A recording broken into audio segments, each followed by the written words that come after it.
Selena, thank you. Thank you so much for that very warm introduction. And it's wonderful to see so many friends and familiar faces again, this being a third round, a Rome round table that I've had the huge honor of participating in. Selena, I will answer your questions, and it is fantastic to have such a very generous amount of the agenda to dedicate to this action that will mobilize the kind of capital that you just described, Selena.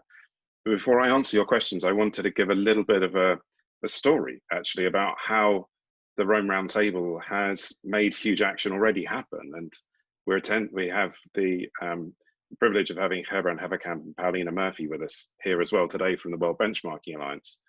And before I go on to talk about the International Platform for Climate Finance, I wanted to thank profusely everybody on this call, particularly Steve Howard and his amazing team, and Pascal Lamy at the Paris Peace Forum, because it was at previous Rome Roundtables that we brought, like we are today, we brought an idea.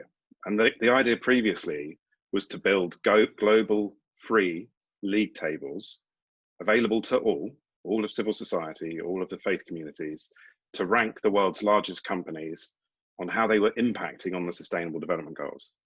That was an idea 5 years ago that we then brought forwards at various Rome roundtables, and working with everybody on this coalition here, we then helped get the World Benchmarking Alliance to be created. And today it's now supported by the UK government, the Dutch, the Danish. We know that there's also an enormous civil society movement for change within the alliance now, over 120 allies. I'm sure Paulina, when she speaks, will give us the very contemporary view. And they are building league tables. They are now publishing results. And we've seen earlier this week how the extractive sector, for example, performs on human rights and the UN guiding principles on business and human rights. And it's free. So I encourage all of you listening, all of you watching, to go on the World Benchmarking Alliance website and see what you've helped build. It's a new institution. You can think of it as a civil regulatory institution that will hold companies to account for powering a transition towards the Sustainable Development Goals. So we've done it before, Selena. We've built a new institution working together, and it will power change. The kinds of change that Jean-Jacques Barbary was referring to earlier, and I also, as you did, loved his point where he said there is enough money in the system, there can be no question of that. The key question is now, how do we harness that capital? And the World Benchmarking Alliance is a step forwards, but it's one step in a journey of 1,000 miles, as other faith communities have put it before. So I want to thank you, Selena and Steve, and I want to reflect on Louise Watson's entreaty to us all to work at that intersection of faith, government and business. And yesterday morning when Louise introduced the session, she talked about imploring upon us to agree to reach even higher purpose in our work and lives. We've done that previously through the World Benchmarking Alliance. Now, this new idea, this international platform for climate finance, is to harness the 300 trillion to the delivery of the Paris Agreement.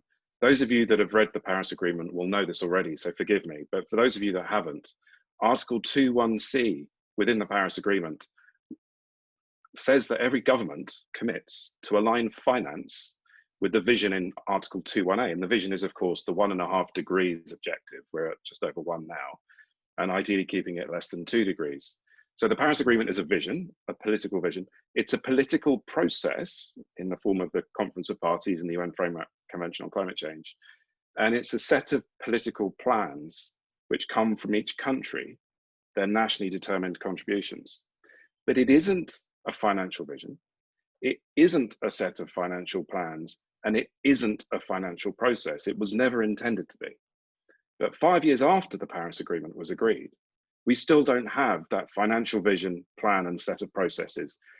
Next year, geopolitically, provides a spectacular opportunity to the world for us to collectively deliver that. And hosting the Rome Roundtable, as you are, Steve and Selena, thank you.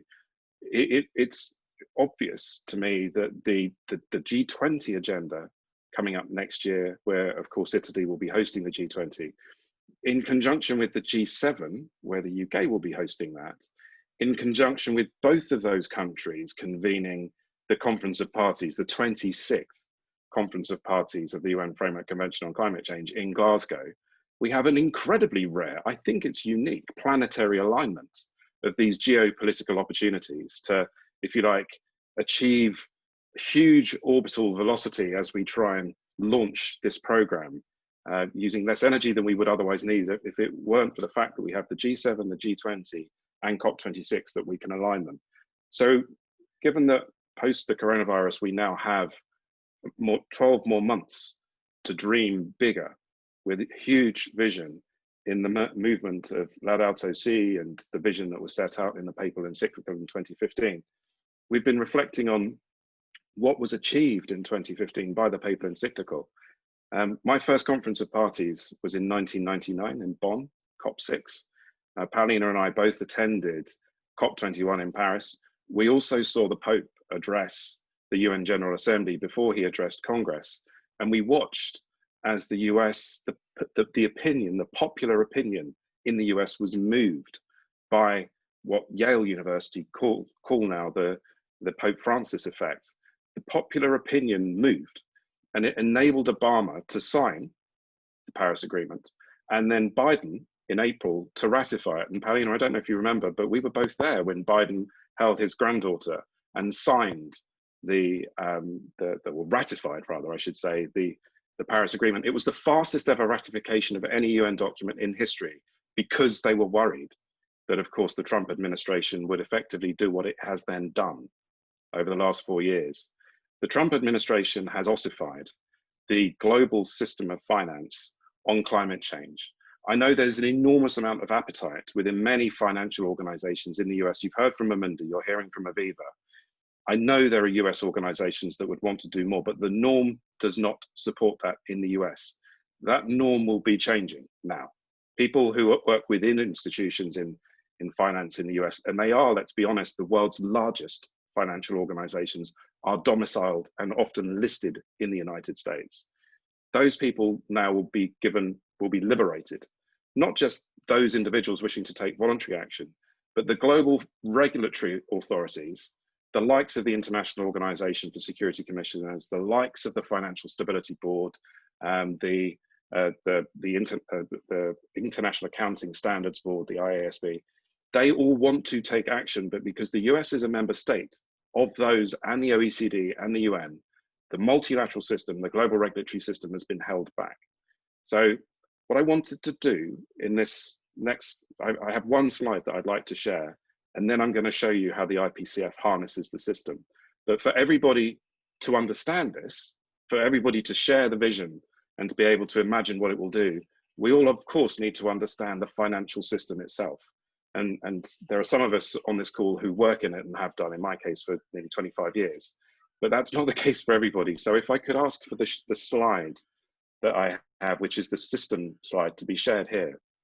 What you're now all looking at is a very simplified schematic, which shows how money flows through the system. It isn't taught in an MBA.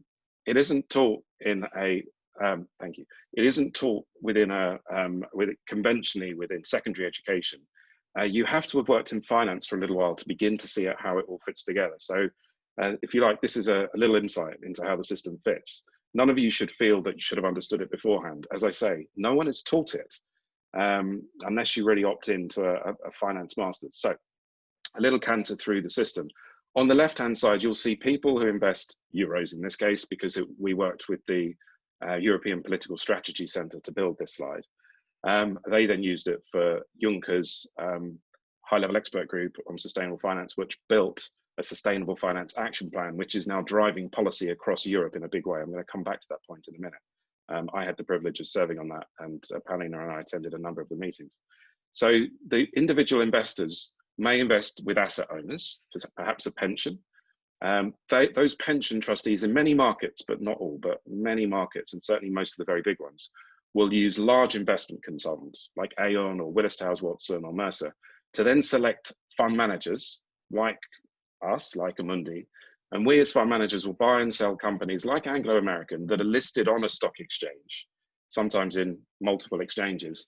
And those companies are brought to market by investment banks, also regarded as the sell side, because they sell them to us as fund managers who typically buy and own them, depending on what strategy we hold. So the investment banks, the likes of Goldman Sachs or JP Morgan or Bank of America Merrill Lynch, they advise companies who do real things to change the world. Let's imagine it's the fossil fuel sector or the renewable energy sector or banks, or almost everything now that we consume comes from companies in different ways, and it is powered by people's pension savings and investments. Any money it makes flows back to us as individuals, either as investors, and of course it's our own consumption and our employment through these companies that leads to this microeconomy and the flow of money driving, powering the future. So it is everyone's pension savings and investments. It's the institutional investments of the faith communities as well. It's all of our money that shapes the future that we retire into and that we bequeath to our children. So understanding this system, engaging with it, harnessing it to the Paris Agreement has to be the solution to how we mobilize this transition. So now that I've shared that system diagram with you, you've all had the opportunity, and we can share it afterwards. There are various documents that we've got that we can share with you afterwards that describe the system in more detail and how people are paid and the incentives. But if I can ask for the slide now to be closed, I will answer your questions finally now, Selina. The answer to your question, the international platform for climate finance. We need to build that vision, plan, and process for the Paris Agreement. The vision, we think, can be articulated into a Glasgow private finance accord. And I had a conversation last week with Mark Carney, incredible conversation, about an hour with our chief executive, he and I, where we proposed a Glasgow private finance accord, setting out a vision for how we move that system. That vision would encourage every financial organization that signs it, and I'll emphasize it's for financial institutions to sign. We would set out our own financial transition plan. How will we engage, just as Jean-Jacques was referring, how will we vote on company AGMs? How will we transition our portfolios so that they are more aligned with the needs of real economies and real people, and so that they deliver the Paris Agreement? So, as I say, we'll need the vision set out in the Glasgow Private Finance Accord. We then require all the financial institutions that sign and then ratify to publish these transition plans. I think of them as institutionally determined contributions. And then we need a system to bring those plans together periodically and hold everyone to account. And in my view, that system could be this international platform for climate finance, which will then use the periphery of the conference of parties, where we have something like 50,000 people attend COPs. It's incredible. The UK goes ahead next year, and we're post-coronavirus. If we're post-coronavirus, it will be the biggest conference the UK has ever hosted. It's an incredible thing, but only 1,000 people or so have been part of the negotiation. We need to harness the other 49,000 people and make sure they have a pathway for change too. So that's a bit of an insight into the international platform for climate finance. Our coalition that Selina mentioned has over 100 members, $7 trillion backing it already in terms of the fund managers like PIMCO, like Aberdeen Standard, like us, who are backing the idea or the series of ideas. And we would love to, though, make sure that it is also faith enabled, just like the World Benchmarking Alliance itself was. And as I mentioned at the beginning, this alignment of both the G20, the G7, and on the third, COP26, I think it's unprecedented. So we need to ask ourselves, how are we going to grab the opportunity of 2021 and this spectacular alignment? How are we going to make sure that at the beginning of this decade of change, that we're going to work together to deliver the vision within Laudato Si? And I'm going to finish with a beautiful quote, which has inspired me for a long time, from Laudato Si itself. And the Holy Father writes, although the post-industrial period may well be remembered as one of the most irresponsible in history, nonetheless, there is reason to hope that humanity at the dawn of the 21st century will be remembered for having generously shouldered its grave responsibilities. Thank you, Selina. Back to you.